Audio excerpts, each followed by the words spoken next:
የጌታ ልደት የምናከብርበት መንገድ በእውነት ልክ ነው ብላችሁ ታስባላችሁ? በዘፈን ጨዋታና ዳንኪራ የአምላክን ልደት ማክበር በእውነት በረከት አለውና? ይህ የገና አባት ብለን የምንጠራው ሰው ማን ነው? ይህ ሰው በዚህ ምድር ላይ ይኖራል ወይስ በምናብ የተፈጠረ ሰው ነው? እውነታው ይህ ነው። ይህ ሰው እኛ እንደምንለው ቀይ ለባሽ ሽማግሌ ሳይሆን ጻድቅ አባትና ኤጲስቆጶስ የሆነ የስሙ ትርጓሜ የሕዝብ አሸናፊ የሆነ ቅዱስ ኒቆላዎስ ነው። ይህ ጻድቅ አባት ማን ነው? ከገና ጋርስ የሚያገናኘው ነገር ምንድን ነው? ይህን ያክልስ በታሪክ እንዲወሳ ያደረገው ስራው ምን ቢሆን ነው? በዚህ ቪዲዮ መከራ መስቀሉን የተሸከመው ገና ሲወለድ ጀምሮ የጽድቅን ስራ የገለጠው አድጎን በመንበረ ጵጵስናው እድሜውን ሙሉ ያገለገለውና እስከዛሬ ድረስ እንዲወሳ ያደረገው ስራው ምን እንደሆነ እናያለን። ይህ ጻድቅ ሰው ሜራ ከሚባል ሀገር ነው። የአባቱ ስም ኤጲፋኒዎስ የእናቱም ዮናን። እኒህም በሀገረ ሜራ እጅግ ባለጸጎች ናቸው። እግዚአብሔርንም የሚፈሩትና የሚያመልኩት ናቸው። ግን ልጅ አልነበራቸውምና ሀብታቸውን የሚወርስ የተባረከ ልጅን ሰጥቷቸው በእርሱ ደስ ይላቸው ዘንድ እያዘኑ ወደ እግዚአብሔር ሲጸልዩና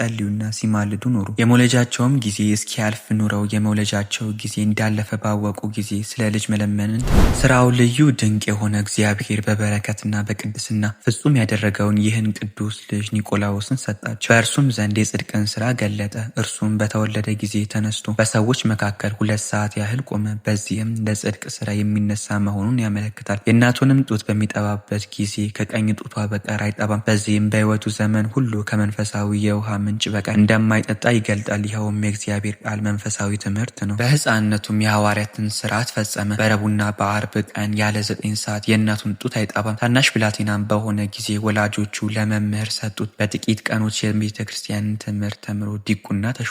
መንፈሳዊ ስራንም በየቀኑ የሚጨምር ሆነ። የአባቱ የወንድም ልጅ አበምኔት በሆነበት በአንድ ገዳም መነኮሰ።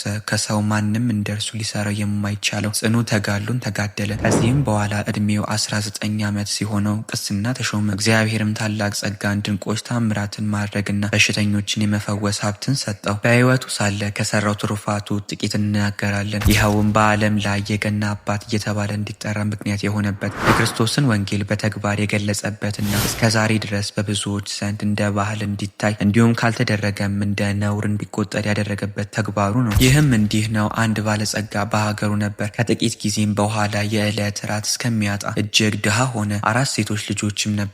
ስለ ድህነቱም የሚያገባለት አላገኘም። የአመንዝራ ቤትም ሰርቶ ልጆቹን በዚያ ኑሮ እያመነዘሩ የዝሙት ዋጋ በማግኘት ይኖሩ ዘንድ ይህን የረከሰ ሀሳብ ሰይጣን አሳሰበው። እግዚአብሔርም ይህ ሰው ያሰበውን ለቅዱስ ኒቆላዎስ ገለጠለት። በዚያንም ጊዜ ተነስቶ አባቱ ባለሀብት ነበርና ከአባቱ ገንዘብ 100 የወርቅ ዲናር ይዞ ሌሊቱ ሳይነጋ ወደዚያ ሰው ቤት ሄዶ በበሩ ወደ ውስጥ አስገብቶ አኖረለት። ሰውየውም በነቃ ጊዜ ያን ወርቅ አገኘ። እጅግም ደስ አለው። ታላቂቱንም ልጁን አጋባት። እንዲሁም 2ኛ ጊዜ 3ኛ ጊዜ 100 የወርቅ ዲናር እንዲሁ አኖረለትና ሁሉንም ልጆቹን አጋባቸው። በፍጻሜውም ይህን ገንዘብ የሚጥልለት ማን እንደሆነ ያውቅ ዘንድ ነቅቶ የሚጠብቀው ሆነ። ከዚህም በኋላ ሲያኖርለት ቅዱስ አባ ኒቆላዎስን አገኘው። ሰገደለትም። ከገንዘብ ችግርና በኃጢአትም ከመውደቅ አድነኸኛልና ዋጋ በመንግስተ ሰማያት ፍጹም ነው አለው። ከዚህም በኋላ ከሰዎች ላይና ሰዎችን ለማሳት ከሚያድሩባቸው ዛፎች ውስጥ ሰይጣናትን አባረራቸው። በሽተኞችንም አዳናቸው። ዳግመኛም በጥቂት እንጀራ ላይ ባርኮ ብዙ ሕዝቦችን ከዚያ እንጀራ ጠገበ። እጅግ ብዙ የሆነ ትራፊንም አነሱ። ኤጲስቆጶስነትም ከመሾሙ በፊት ታላቅ ዙፋንንና የከበረ የክህነት ልብስ በእርሱ ዘንድ ተቀምጦ ብርሃንን የለበሰ ሰውም ይህን የክህነት ልብስ ልበስ፣ በዙፋኑም ላይ ተቀመጥ የሚለውን ራእይ ያየ። ሁለተኛም በሌላ ቀን ለክብር ባለቤት እናቱ የሆነች እመቤታችን ቅድስት ድንግል ማርያም የክህነት ልብስን ስትሰጠው ክብር ይግባውና ጌታችን ኢየሱስ ክርስቶስን ወንጌልን ሲሰጠው አየ። የሀገረ ሜራ ኤጲስቆጶስን ባረፈ ጊዜ ለሮሜ ሊቀ ጳጳሳት መልአክ በራእይ ተገልጾ ስለ አባ ኒቆላዎስ ነገረው። ስሙንም የመልኩንም አምሳያ አስረዳው። በነቃም ጊዜ ያየውን ለኤጲስቆጶሳቱ ነገራቸው። እነርሱም በሰሙ ጊዜ ራእዩ እውነት እንደሆነ ሁሉም አመኑ። ቅዱስ ኒቆላዎስንም ወስደው በሀገረ ሜራ ላይ ኤጲስቆጶስነት ሾሙ። ዲዮቅልጥያኖስም ሲነግስ ክዶ ጣዖታትን ባመለከ ጊዜ ሰዎችን ሁሉ ጣዖታትን እንዲያመልኩ አዘዛቸው። ይህ አባ ኒቆላዎስ ግን ሕዝቡን የሚያስተምራቸውና በቀናች ሃይማኖት የሚያጸናቸው ሆነ። የቅዱስ አባ ኒቆላዎስም ዜና በሰማ ጊዜ ዲዮቅልጥያኖስ ይዞ ለብዙ ዓመታት ታላቅ ስቃይን አሰቃየው። ክብር ይግባውና ጌታችን ኢየሱስ ክርስቶስን በትዕግስት አጸናው። ያለ ጉዳትም በጤና አስነሳው። ዲዮቅልጥያኖስም ከማሰቃየቱ የተነሳ